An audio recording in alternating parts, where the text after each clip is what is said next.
சகோதரர்களே, இஹ்லாஸ் எண்ண தூய்மை என்று சொல்வார்.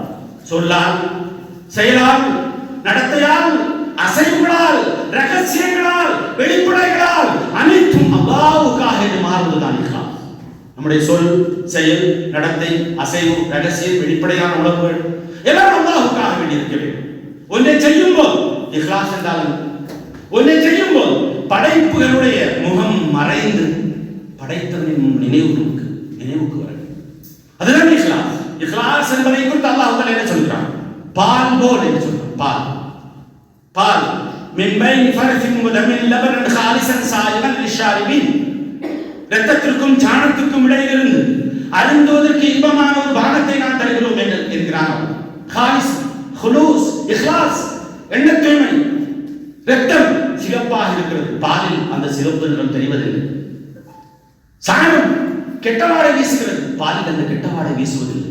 கெட்டவாடைக்கும் சிவப்பு நிறத்துக்கும் இடையிலிருந்து அல்லாஹ் தஆலா தூய்மையான பாலை தருகிறான். அதுக்கு ஹாலிஸ் என்று பெயர் வைத்திருக்கிறான். இஹ்லாஸ் என்பதும் அப்படித்தான் இருக்க வேண்டும். உங்களுடைய சூழல்கள் எப்படி இருந்தாலும் சரி, உங்களுடைய சந்தர்ப்பங்கள் எப்படி இருந்தாலும் சரி, இஹ்லாஸ் என்பது பொறுப்புக்கு வந்த பின்பு தான் தலைமைக்கு தஸ்கியா இருக்க வேண்டும். இஹ்லாஸுடைய ஷர்த்துகள் சொல்வார்கள். இஹ்லாஉல் அமாலி வஅதமீரு ஹாலிஹா, செயலை நாம் ஒரு செயலை அல்லாஹ்வுக்காக செய்கிறோம் என்று சொன்னால் அதை முடிந்தவரை மறைத்துக் கொள்ள வேண்டும், வெளிப்படுத்தக் கூடாது. நம்ம எந்த செயலை செய்தாலும் அல்லாஹ்வுக்காக என்று சொன்னா ஏன் சொல்லி காட்டணும்? நான் அல்லாஹ்வுக்காக வேண்டி விடுறேன் இல்லை, அப்ப அல்லாஹ்வுக்காக வேண்டி விடுகிறவர் ஏன் அந்த வார்த்தையை சொல்ல வேண்டும்? அல்லாஹ்வுக்காக வேண்டி விடுகிறேன் என்ற வார்த்தையை சொல்ல வேண்டும். யோசித்து பாருங்கள். காதிசியா போர் நடக்கிறது. ஒரு வீரர் அந்த நிச்சய செய்தியை கொண்டு வருகிறார். உமர் ரலியல்லாஹு தஆலா அன்ஹு அவர்கள் அவரோடு ஓடுகிறார். அவர் ஒட்டகத்தில் வர்றார், ஒரு நடந்து போறார். நீண்ட வரலாறு கேட்டிருக்கலாம் நீங்கள். யாரெல்லாம் ஷஹீதானா காதிசியாவில் கேட்கிறார்.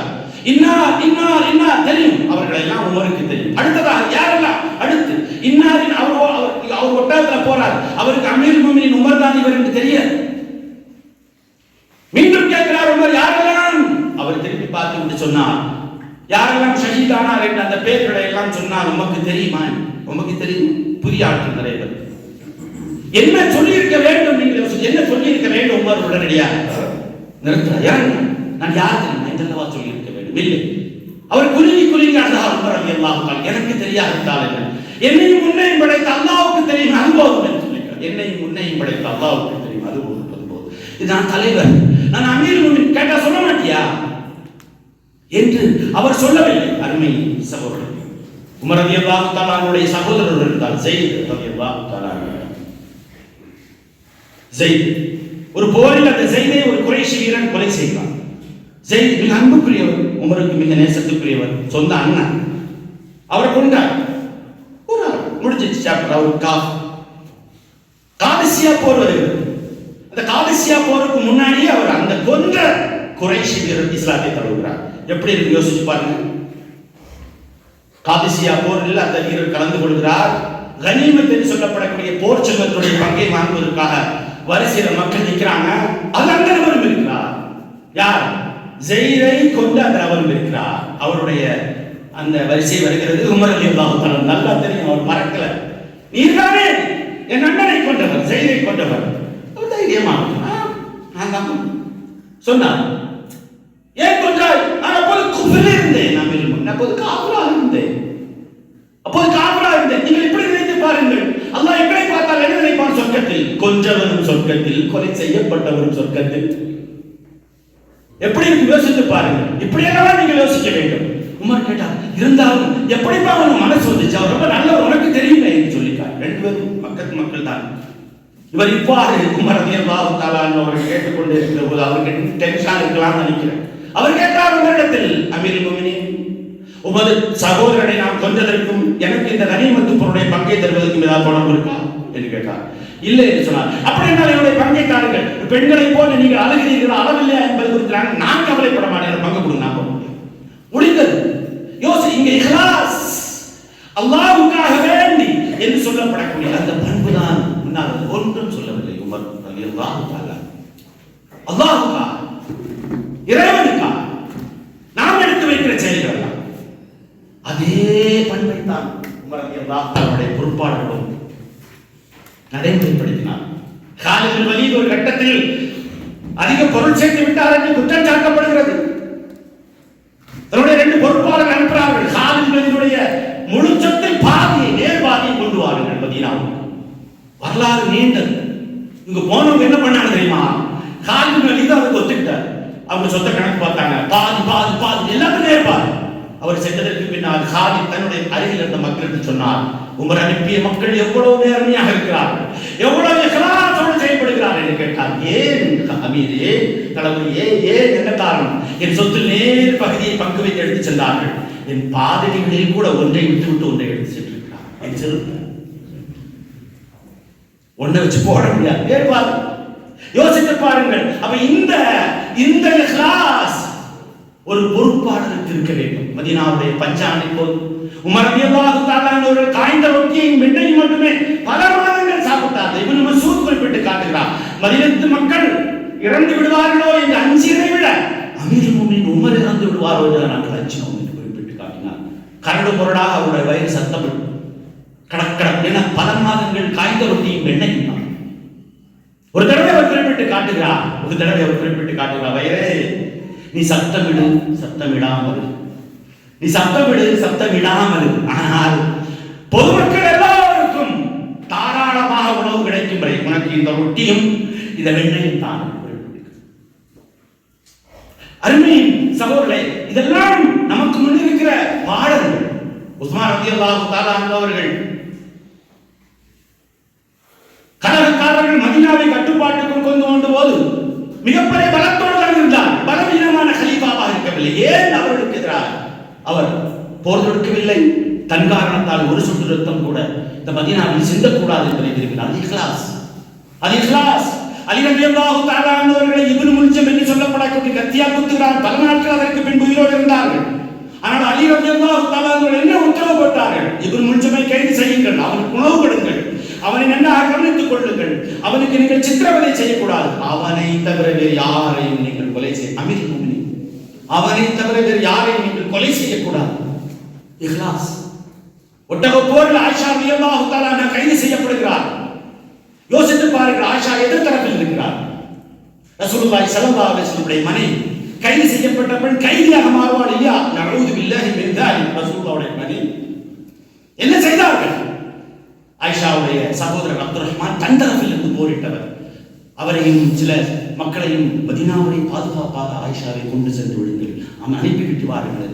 இது இஹ்லாஸ். அல்லாஹ்வுக்காகவே. அல்லாஹ் எதிர்த்தரப்பில் இருக்கிறார். அவர் போரில் படுகாயமிட்டு கிடக்கிறார், ஓடி சென்று கட்டி அணைக்கிறார். இது இஹ்லாஸ். ஹசன் ரலியல்லாஹு தஆலா அவர்கள் மிக வலுவான நிலைமையில் தான் தன்னுடைய கிலாஃபத்தை விட்டுக் கொடுத்தார். யாருக்காக? பொது நலனா, மக்கள் ஒற்றுமையா, தன்னுடைய சுயநலனா என்று வருகிற போது அவர் சுயநலனை விட்டுக் கொடுத்தார். மக்களோட ஒற்றுமையை கேட்ட இஹ்லாஸ். ஆமுல் ஜமா என்று அதற்கு பெயர், ஒற்றுமை ஆண்டு என்று அதற்கு பெயர். அருமை சகோதரர்களே, எனவே இந்த இஹ்லாஸ் என்பது நமக்கு குறைந்தபட்சம் மேக்ஸிமம் லெவலில் நமக்கு இருக்க வேண்டும். தலைமைத்துவம். உமர் இப்னு அப்துல் அசீஸ் மக்களை நினைத்தடுக்கிறார். நாட்டின் எல்லை தூர பகுதிகளில் அவருடைய மரணத்துக்கு 2 காரணங்கள் சொல்லப்படுகிறது. உமர் இப்னு அப்துல் அசீஸுடைய மரணத்துக்கு 2 காரணங்கள் சொல்லப்படுகிறது. ஒரு விஷயம், இன்னொன்று மக்களை நினைத்து கவலை கவலை கவலை. மனைவிடத்தில் ஒரு தடவை சொல்கிறார், என் இதயம் வலிக்கிறது, என் இதயம் வலிக்கிறது. அந்த வலியின் காரணத்தாலே அவருக்கு மாரடை போந்திருக்கலாம் என்னும் ஒரு கருத்து இருக்கிறது. யோசித்து பாருங்கள் அருமை சகோதரர்களே, எப்படி இருக்கும்? பாத்திமா அவர்கள் பிற்காலத்தில் அவர் வஃபாத்தானதற்கு பின்னால் குறிப்பிட்டு காட்டுகிறார்.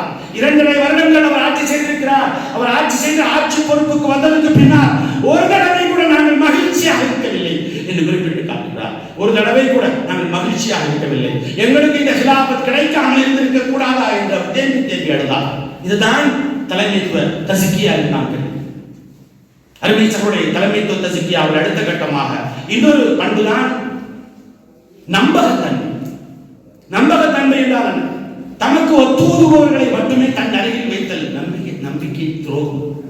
தன்னுடைய கருத்துக்களுக்கு ஒத்துவதக்கூடிய ஆம் என்று ஆமாம் சாமி போடக்கூடிய மக்களை இது ஒரு தந்திர நடவடிக்கை என்று தலைமைத்துவம் சொல்கிறது. ப்ளூ ஐடு பாய்ஸ் என்று சொல்வார். நீலக்கண்டர்களை உருவாக்கும். பார்க்கிறதெல்லாம் நீலக்கண்டீரம் வளாத்தல். அந்த மக்களை மட்டுமே தன் அருகில் வைத்திருப்பார். இது அவ்வாறு தன் கருத்துக்களை சொல்பவர்கள் ஆமோதிப்பார்கள். தன்னுடைய ஆணைக்கு அடங்கி நடப்பவர்கள் இவர்களை மட்டுமே தன்னருகில் வைப்பது நிர்வாக சீர்கேட்டை உருவாக்கும் என்று சொல்லி காட்டுகிறார். உமர் இப்னு அப்துல் அசீஸுக்கு முந்தைய உமையாக்களுடைய ஆட்சிகளை குறித்து மக்கள் ஏன் விமர்சனம் செய்தார்? ஏனென்றால் அந்த ஹலீஃபாக்கள் எல்லாம் தங்களுடைய கருத்துக்களுக்கு மட்டும் ஆமோதிப்பவர்களை தன்னருகில் வைத்திருந்தார். உமர் இப்னு அப்துல் அசீஸ் நேர்மாற்றமாக என்ன சொன்னார்?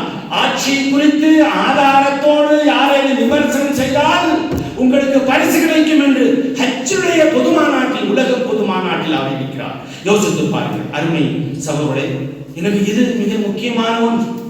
தலைமைத்துவ தசிக்கியாவில் அடுத்த கட்டமாக அருமை சகோதரர்களே, மற்றவர்களை புரிந்து கொள்ளுதல் என்பது இன்னொரு இஹ்லாஸுடைய பண்பாக. பொறுப்புக்கு வருவதற்கு முன்னால் நாம் எப்படி வேண்டுமென்றாலும் இருந்திருக்கலாம். ஆனால் பொறுப்புக்கு வந்ததற்கு பின்னால் ஒருவரை புரிந்து கொள்கிற விஷயத்தில் ஒன்றுக்கு 100 முறை யோசிக்கவே. ஏனென்றால் இது அல்லாஹ்வுக்கும் எனக்குமான அந்த தொடர் இஹ்லாஸின் அடிப்படையில் இருக்க வேண்டிய ஒருவரை குறித்த தீர்மானம், ஒருவரை குறித்த முடிவு, ஒருவரை குறித்த தீர்க்கமான எண்ணத்துக்கு நான் வருவதற்கு முன்னால் ஒன்றுக்கு 100 முறை நாம் யோசித்தே ஆக வேண்டும். அது சரிதானா? யோசிக்க வேண்டும் நிச்சயமாக. நபிகள் நாயகம் ஸல்லல்லாஹு அலைஹி அவருடைய சூழல் வேறாக இருக்கலாம், அவருடைய அந்த சூழ்நிலை கைதியாக இருந்திருக்கலாம், விபச்சாரம் செய்வதற்கு அனுமதிதாரர்கள் என்று பப்ளிக்காக ஒரு இளைஞர் என்று ரசூலுல்லாஹ் கேட்கிறார். யோசித்து பாருங்கள். நம் இந்த சபையில் ஒருவர் வந்து ஒரு இளைஞர் முன்ன பின்னால் இஸ்லாம் தெரியாது, முஸ்லிமாக இருக்கலாம், தண்ணி அடிக்கலாமான்னு கேட்டா உடனடியாக அனைத்து பார்வைகளையும் அவரை நோக்கி அல்லவா கூர்மையாக திரும்பும். ரசூலுல்லாஹ் என்ன செய்தாங்க? யோசித்து பாருங்கள். வா அழைத்தார். அவர் ஒரு இளைஞர், வயது அந்த ஒரு முக்கியமான காரணமாக இருக்கிறது. அந்த இடமை, அறியாமை, அனைத்தை விட மேலாக ரசூலுல்லாஹ்விடத்தில் எதை வேண்டும் என்றாலும் கேட்கலாம் என்ற உரிமை. ரசூலுல்லாஹி ஸல்லல்லாஹு அலைஹி வஸல்லம் அதை புரிய வைக்கிறார். ஹாத்திப் இப்னு அபீ பல்தா அவருடைய வரலாறு நமக்கு தெரியும். ஃபத்ஹ் மக்காவில் என்ன நடந்தது? ஃபத்ஹ் மக்காவுக்கு அந்த செய்தியை அவர் இங்கிருந்து ஒரு பதில் கலந்து கொண்ட ஒரு சஹாபி எழுதி அனுப்புகிறார் மக்கத்து மக்களுக்கு. யோசித்து பாருங்கள். அது மிகப்பெரிய ராஜ துரோகம், தேச துரோகம். ஒரு மனிதன் கூட கனவில் கூட நினைத்து பார்த்திருக்க மாட்டார். உமர் ரலியல்லாஹு தஆலா அவர்களுக்கு இந்த செய்தி தெரிந்தபோது என்ன சொன்னார்? உத்தரவுதாரர்கள் யார் சொல்லலாம், இந்த நயவஞ்சகருடைய தலையை நான் துண்டாக்கி விடுகிறேன் என்று கேட்டார். ஆனால் ஒரு தலைமையில் இருக்கிறவர் எடுத்தேன் கவிழ்த்தேன் என்று தீர்ப்புக்கு வரமாட்டார், முடிவுக்கு வரமாட்டார். 1000 முறை சொல்வார். ஏன் அப்படி செய்தீர்கள்? ரசூலுல்லாஹ் கேட்டார், ஏன் அப்படி செஞ்சீங்க, என்ன காரணம்? அவர் காரணத்தை சொன்னார். நமக்கு எல்லோருக்கும் தெரியும், என்னுடைய குடும்பம் அங்கே இருக்கிறது, உங்களுக்கு எல்லாம் குடும்பம் இல்லை, என்னுடைய குடும்பம் அங்கே இருக்கிறது, யாரும் அவர்களை பாதுகாக்க மாட்டேன். காரணத்தை சொல்லும் போது உமர் ரலியல்லாஹு தஆலா அவர்களிடத்தில் ரசூலுல்லாஹி ஸல்லல்லாஹு அலைஹி வஸல்லம் உமரே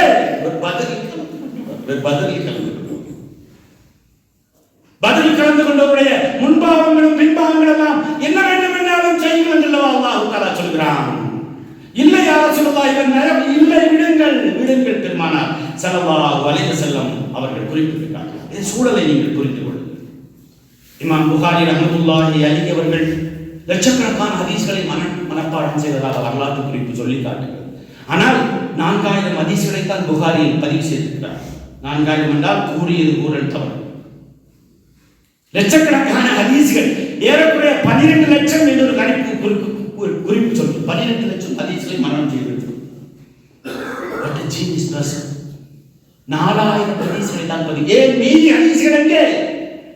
யோசித்து பாருங்கள். அப்ப அந்த அவர்களுடைய அந்த அறிவிப்பாளர்களுடைய சூழலை புரிந்து கொள்கிறார்.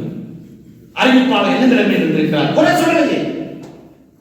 அப்ப இந்த சூழலை புரிந்து கொள்வது என்பது மிக முக்கியமான ஒன்றாக இருக்கிறது. எனவே அருமை சகோதரர்களே, தலைமைத்துவ தஸ்கியாவில் மிக முக்கியமாக நாம் இவற்றை எல்லாம் கவனத்தில் எடுத்துக்கொண்டே இருக்கிறது. தக்வாவை, இஹ்லாஸை. எனவே பண்புகள், தகைமைகள், ஸ்கில்ஸ், ஆளுமை பண்புகள் இவற்றை எல்லாம் சொல்லும் போது இந்த தக்வாவை, இஹ்லாஸை அடியில் போட்டு மிதித்து விடுகிறார். இல்லை, இந்த இரண்டில் தான் எல்லாம் கட்டப்படுகிறது. இந்த இரண்டும் இல்லாவிட்டால் எல்லாம் வீணாகி. இந்த இரண்டை முன்னிலைப்படுத்தித்தான் மறுமை விசாரணை உங்களுக்கு இருக்கும். உங்களுக்கு கடமை என்ன என்பதல்ல.